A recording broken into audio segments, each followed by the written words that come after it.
እናት አልሞተችም። በስተመጨረሻ ትሁቴ እንግዲህ ለናቲ እናቱ በህይወት እንዳለችና እንዳልሞተች ሚስጥሩን ነግሯለች ማለት ነው። ስለዚህ አሁን ደግሞ በዚህ ሰዓት ማን ያየቻቸው? ቤቲ ነች። ቤቲ እንግዲህ ተደብቃ ትሁቴን በመከታተል ከናቲ ጋር ሲያወሩ ምን እንዳወሩ ባታውቅም ነገር ግን ሁለቱ መገናኘታቸውና አንድ ላይ መሆናቸውን አይታለች ማለት ነው። አሁን እንግዲህ ትሁቴ ከናቲ ጋር መገናኟ ቤቲ ማወቋ በኔ በኩል ጥሩ አይመጣም ብዬ ነው የማስበው። ምክንያቱም አንደኛ ቤቲ ናቲን ስለምትወደው ናቲን ከማንም ጋር እንዲሆን አትፈልግም። ሌላውም እዛ ቤት ከተቀጠረች ከቱቴ ጋር ስታየው ሌላ ነገር ልታስብ ትችላለች። ሁለተኛ ነገር ደግሞ ቱቴ አሁን ላይ ለገዛኸኝ እንግዲህ ቤቲ ሄዳ ከነገረችው ቱቴና ናቲ ይገናኛሉ ሚስጥራችንም እንግዲህ ተናግራለች ብላ ከተናገረች ቱቴንም ከዚህ ቤት ሊያባራት ይችላል ብዬ ነው የማስበው። ነገር ግን እንግዲህ በስተመጨረሻ ቱቴ ይሄን ሚስጥርና ይሄን ነገር መናገሯ በጣም ደስ ብሎኛል። እስቲ ሁላችሁም ደስ ያላችሁ ሐሳብ አስተያየታችሁን ኮሜንት ላይ ማስቀመጣችሁን እንዳትረሱ። እንግዲህ ትሁት ክፍል 88 ቶሎ እንዲለቀቅ ሁላችሁም ኮሜንት ላይ ክፍል 88 ቶሎ ይለቀቅልን በማለት ይህን ቪዲዮ ላይክ በማድረግ ጀምሩ። እንግዲህ እንዳየነው ከሆነ አለም ልጇን ድምጽ ሰምታ ከቤት ወጣ እንግዲህ ናቲን በአካል አይተዋለች ማለት ነው። አሁን ላይ ግን ገዛኸኝ እንግዲህ እሷን አስፈራርቷት ልጅሽን ነው መገልብሽ ብሎ ቢያስፈራራት ኖሮ ከናቲ ጋር ይገናኙ ነበር። ቱቴም ብትሆን ተረጋጊ ብላ አለምን ይዛት ነበር።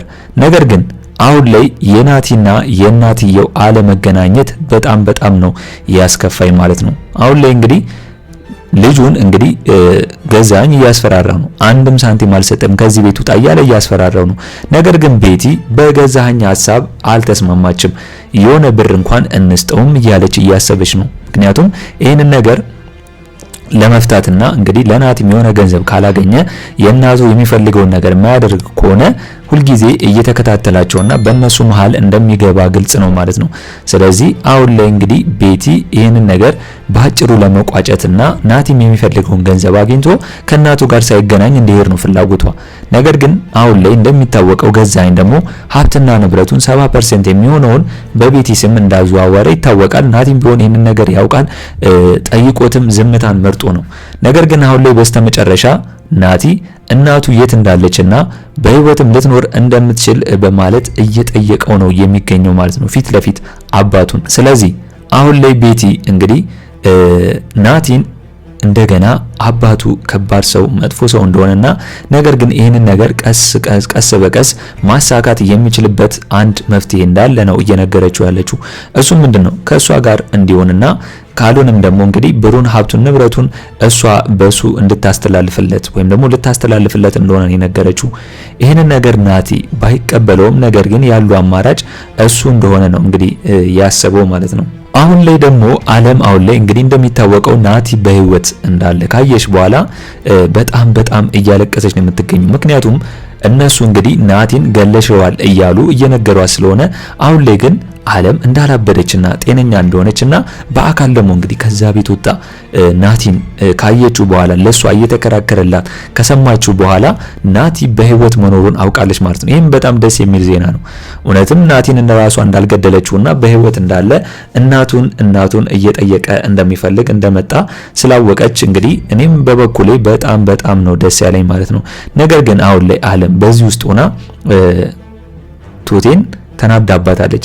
እንዴት ናቲ በህይወት እንዳለ አልነገርሽኝም፣ እንዳልሞተ ለምን አልነገርሽኝም ብላ እውነቷን ነው እንግዲህ ቱቴ ዛሬ ነገ እያለች ዝም ከምትል ናቲ በህይወት እንዳለና አንድ ቀን መጥቶ እሷን ሊያስፈታት እንደሚችል ማወቅ እንዳለባት፣ ነገር ግን ለነገዛኸኝና ለነቤቲ ማስመሰል እንዳለባት መናገር ትችል ነበር ዛሬ ነገ እያለች ዝም ከምትላት ማለት ነው።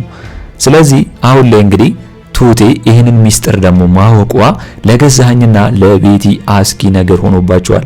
ምክንያቱም አሁን ላይ ቱቴ አለም እዚህ እንዳለች አታቅም፣ አንድ ሴትም እንዳለች አታቅም ብለው ነው እነሱ የሚያስቡት።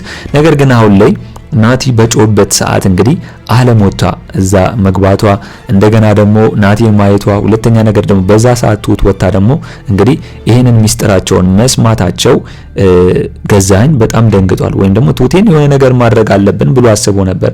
ነገር ግን ቤቲ እንግዲህ ገዛኸኝን በማረጋጋት ትሁቴንም ቢሆን አስፈራርተን እንዳትናገር ማድረግ እንችላለን በዋስ በሆነው ወይም ደግሞ በካሌብ አባት ነው ያለችው። ገዛኸኝ ያልሆነ ነገር ትሁቴን ለማድረግ ቢያስብም ማለት ነው። ነገር ግን አሁን ላይ እንግዲህ ቤቲ ናቲን የራሷ ለማድረግ እያሰበች ነው ያለችው። ነገር ግን አይሳካላትም። እሱም ቢሆን ከሷ ጋር ለመሆን ምንም አይነት ፍላጎት የለውም። ነገር ግን የትሁቴንና የናቲን ግንኙነት ደግሞ ቤቲ ፈጽሞ አልወደደችውም። ምክንያቱም ካሁን ትሁቴ ናቲን ትወስድብኛለች ብላ ስለምትፈራና አሁን የዘመናት ህልሟን ወይም ደግሞ ቤቲ ከገዛኸኝ ጋር ለብር ብላ ለገንዘብ ብላ ብትሆንም ነገር ግን ፍላጎቷና ሐሳቧ ከናቲ ጋር መሆንና መጋባት ነው። አሁን ላይ ምንም ስለሌላትና ገንዘብ ሀብት ንብረት ስለሌላት ነው ከናቲ ጋር የሆነችበት ሚስጥር ማለት ነው። ይሄንንም ደግሞ ለናቲ ነግሯለች።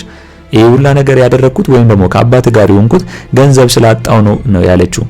ነገር ግን አሁን ላይ ትሁቴ ሚስጥሩን ለናቲ መተንፈሷና እናቱ በህይወት እንዳለችና እናቱ እንዳልሞተች መናገሯ ለናቲ አንድ ስቴፕ እንዲሄድ ያደርጋል። ነገር ግን አሁን ላይ ተመልሶ ናቲ በኔ በኩል ትሁቴን እንዳያስጨንቃት ነው የምፈራው። ምክንያቱም የት አለች በህይወት ያለችው የት ነው ያለችው እንደገና ደግሞ መች ነው ማያት የሚለውን ነገር እንግዲህ እንዳያስጨንቃትና ትሁቴን ጉድ ውስጥ እንዳይከታት አሁን ላይ ቤቲ ትሁቴ ከናቲ ጋር እንደተገናኘች አውቃ እንዳላወቀች መስላ እንግዲህ ቤት ሄዳ ትሁቴን ከማን ጋር ነበርሽ ናቲን አግኝተሽዋል እንዴ ብላ እንግዲህ ጠይቃት ከዋሸቻት የትሁቴን እያንዳንዷን እርምጃ ልትከታተላት ትችልና እንደገና ለዓለም ምግብ ስትወስድ ልታየትና ልትከታተላት ትችላለች ብዬ ነው ማስበው።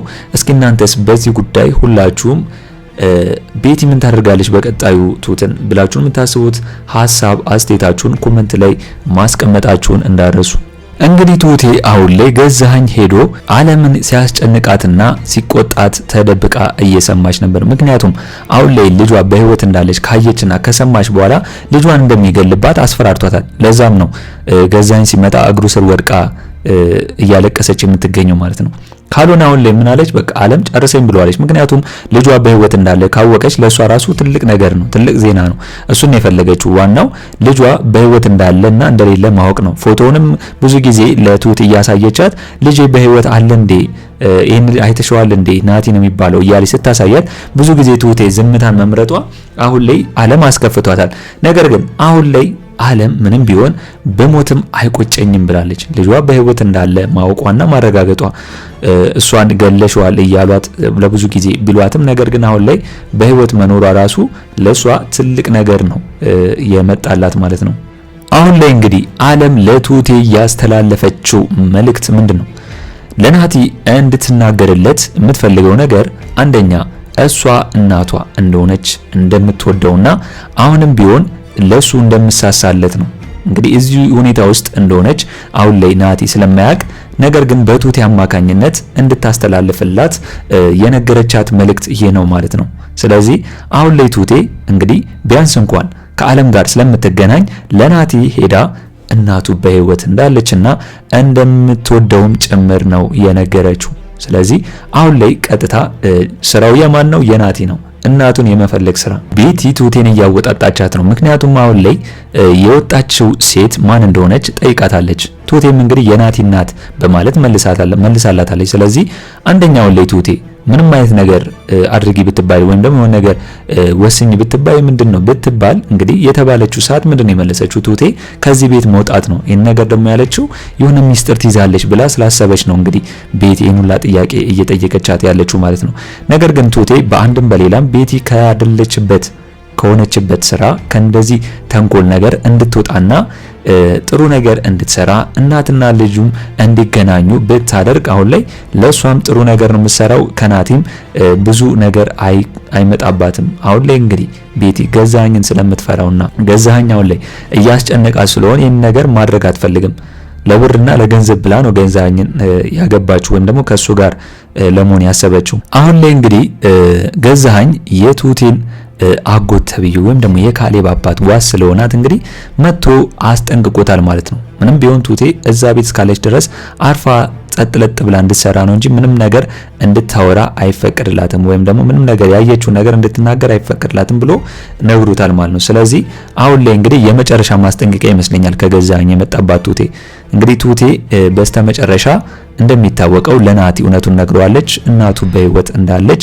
ስለዚህ አሁን ላይ የናቲ ስራ እናቱን በመፈለግ ማግኘት አለበት። አባቱንም እንደገና ቤቲንም እንግዲህ ቀርቧት እንግዲህ ቤቲ ስለምትወደው ለሱ ልትነግረውና እውነቱን ልታዋየው ትችላለች ብዬ ነው የማስበው። ስለዚህ በቀላሉ ቤቲን ቢቀርባትና እሷን ቢጠይቃት ልትነግረው ትችላለች የሚል አመለካከት ነው ያለኝ። እስቲ እናንተስ በአሁን ላይ ባያችሁት በቱቴ ክፍል ሐሳብ አስተያየታችሁን የተሰማችሁን ኮሜንት ላይ ማስቀመጣችሁ እንዳረሱ። እንግዲህ በኔ በኩል የዛሬው አስተያየቴ እንን ይመስል ነበር። ለቻናሌ አዲስ ከሆናችሁና ሰብስክራይብ እስካሁን ያላደረጋችሁ ካላችሁ ሰብስክራይብ በማድረግና የደውል ምልክቱን በመጫን ቤተሰብ እንድትሆኑን በአክብሮት እንጋብዛለን። በቀጣይ ክፍል እስከምንገናኝ ድረስ መልካም ቆይታ ይሁንላችሁ። ቻው ቻው።